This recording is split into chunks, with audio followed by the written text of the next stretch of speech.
সমর্থন করছি কি করছি না ওটা আমাদের বিষয়ের বিরুদ্ধ না। আমরা যে যার বক্তব্য বলে তার দায়িত্বে বলে, প্রতিষ্ঠানের দায়বদ্ধতা নেই, সংবাদ মাধ্যম ভালো করে জানে।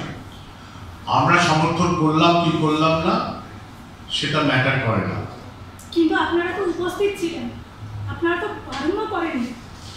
এই কথাটা গ্রহণযোগ্য নয় কাজের ক্ষেত্রে, সেটা তো আপনারা প্রকাশ্যে সেদিন কেউ বলেননি, এবং যখন এই খবরটি প্রকাশিত হয় তারপর আজকে আপনারা ময়দানে নামলেন, তার আগে নামলেন না। এটা আমাদের কাজের ভিতরে পড়ে না যে প্রতিবাদ করা। একটা প্রোগ্রাম যখন চলে, অনুষ্ঠান যখন হয়, তখন অনুষ্ঠানের শান্তি বিঘ্ন না হওয়াটাই আমাদের কাছে সবার কাছে প্রায়োরিটি থাকে।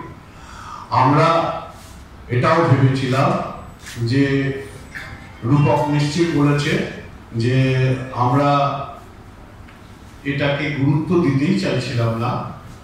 আমাদের সংবাদ মাধ্যমের কাছ থেকেও বহু ভোট পেয়েছি আমি আজকে সকালবেলা থেকেও, কেন প্রতিবাদ করছেন না। যেহেতু আমাদের সমর্থকেরা ভীষণভাবে আহত হয়েছে, সমর্থকদের কথা ভেবে আমরা এই সাংবাদিক সম্মেলন ডেকেছি, ডেকে সাংবাদিকদের মাধ্যমে তাদের কাছে পরিষ্কার বার্তাটা দিতে চাই। ক্রীড়ামন্ত্রী যখন প্রকাশ্য মঞ্চে বলেছিলেন তখন আপনারা প্রত্যেকেই উপস্থিত ছিলেন, এবং সেদিনকে একটা বিশেষ দিন ছিল। আমরা সবাই জানি যে যখন বক্তব্য রাখে তার দায়িত্বে বক্তব্য রাখে, তার জন্য আমাদের প্রয়োজন মনে হয়নি যে তার একটা প্রতিবাদ করার। এখন কি প্রতিবাদ করবেন? একদমই করবো না, তার দায়িত্ব তো। যার প্রতিবাদ করার দরকার সে যে ক্রীড়ামন্ত্রীকে করুক।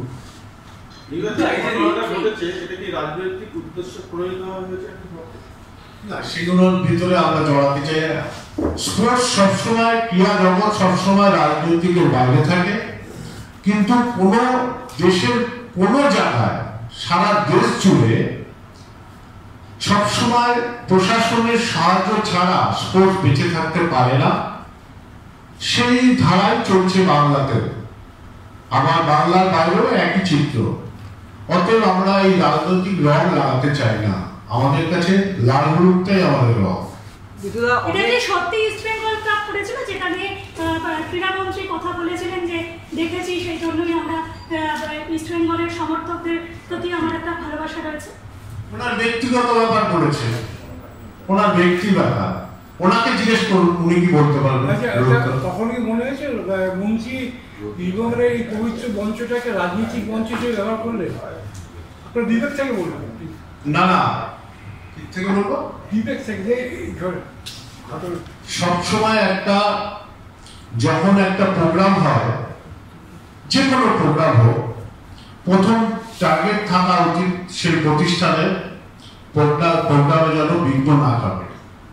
এবং আমার মনে হয় প্রত্যেক সাংবাদিক ও প্রত্যেকটা দর্শকও জানে যখন যে বক্তব্যটা রাখে সেই বক্তব্য যে রাখছে তার উপরে তার বর্তায়। আমরা কখনো ওখানে গিয়ে সমর্থন করিনি যে হ্যাঁ ক্রীড়ামন্ত্রী এটা বললেন, সঠিক বললেন, এটা কখনো বলিনি। যখন বলিনি তখন নিশ্চয়ই এটা ধরে নিতে হবে যে তার নিজের বক্তব্যটাই উনি ওখানে রেখেছেন। বলছি বাংলার বিভিন্ন জায়গায় দেখা যাচ্ছে যে সমর্থকরা থানায় অভিযোগ দায়ের করছে। ক্লাবের পয়েন্ট অফ ভিউ থেকে আপনারা কি কোনো আইনি ব্যবস্থা নিতে যাবেন এই ঘটনা? কারণ যে শব্দ ব্যবহার আমরা এটার উপর নজর রাখছি। আজকে সাংবাদিক সম্মেলন করার পর আমরা আবার ফার্দার বিবেচনা করব কোন পথে যাব। এই ধরনের ঘটনা দেখা গেছে অতীতে, মানে এই ধরনের কথাবার্তা সে যেই বলুক, একটা বাজে ধরনের একটা অশান্তির সৃষ্টি হয়, এটা অনেক বড় জায়গায় চলে যায়। তো এই ব্যাপারটা নিয়ে আপনারা কি কোনো মানে সরকারের সঙ্গে ব্যাপারটা যদি নিয়ন্ত্রণে থাকে এই ব্যাপারে কোনো কথা বলছেন বা আমাদের মাধ্যমে কোনো বার্তা দিচ্ছেন যাতে সবাই শান্ত? অবশ্যই এই বার্তাই তো দিতে চাইছি প্রশাসনিক দিক থেকে। আমরা ওনার ব্যক্তিগত জীবন কোন রকম আঘাত করুক কিংবা ওনার প্রতিষ্ঠানের প্রতি কোনো আঘাত আসুক এটা আমরা চাই না বলে কিন্তু এই সাংবাদিক সম্মেলন করেছি। কেন আমাদের কোটি কোটি সমর্থক তারা ক্ষিপ্ত হচ্ছে, আহত হচ্ছে, তো সেই দিক থেকে তাকিয়েই কিন্তু আমরা এই সম্মেলন করেছি এবং আপনাদের মাধ্যমেই জানাতে চাই যে শান্তির বাতাবরণ বজায় থাকুক। প্রশাসনের সঙ্গে কথা বলেছেন আপনারা যে কোনো রকম? না, এখনো বলিনি প্রশাসনের সাথে কথা, প্রয়োজন হলে নিশ্চয়ই বলবো। নিতুদা, প্রেস কনফারেন্সের পর কি আপনাদের কোনো বিক্ষোভ সমাবেশ কিছু হচ্ছে? কোনো বিক্ষোভ বা প্রোটেস্ট কিছু? না না, আমি মনে হয় আপনি শোনেননি। আমি বললাম আমরা এটার উপর নজর রাখবো, পরবর্তী পদক্ষেপ কয়েকদিন যাক, তারপরে আমরা আলোচনার মাধ্যমে আপনাদের জানাবো।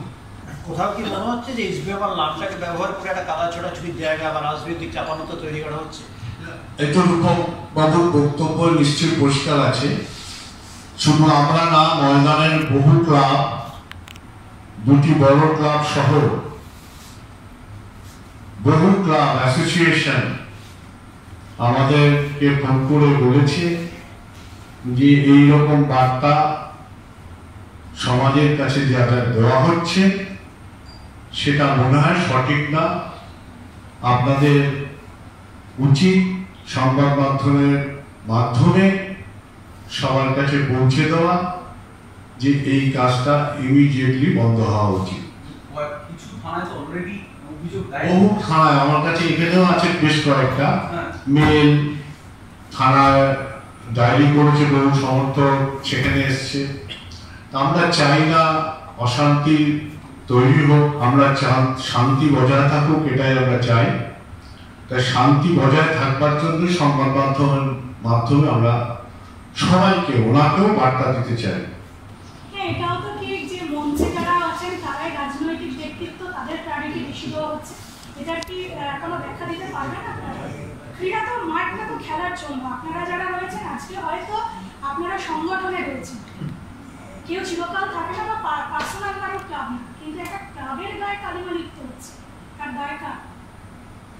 যখন ক্রীড়ামন্ত্রী বলছেন আপনারা কি ভয় পেলেন যে এই কথাটা উচ্চারণ করা উচিত হয়নি? তাহলে আগে কেন আপনারা প্রেস মিটটা করলেন?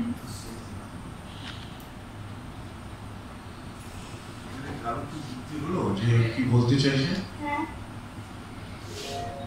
আমার তো উদয় হলো না। আমি বারবার এক কথা বলছি, যে বলেছে তার দায়িত্ব। আমাদের মঞ্চে রাজনৈতিক ব্যক্তিত্ব থেকে তার বাইরের ব্যক্তিত্ব অনেক বেশি ছিল। স্বয়ং সৌরভ গাঙ্গুলি থেকে শুরু করে বাকি যারা ছিল রাজনৈতিক ব্যক্তিত্বর কাছে, সেটা 10 গুণ, 12 গুণ, 100 গুণেরও বেশি। রাজনৈতিক ব্যক্তিত্বরা অতীতেও ছিল, বর্তমানেও আছে, আগামী দিনেও থাকবে। কিন্তু সবসময় আমরা ক্রীড়া জগতের মানুষকে প্রাধান্য বেশি দিই। না, এখনো হয়নি অনুপমসের কথা।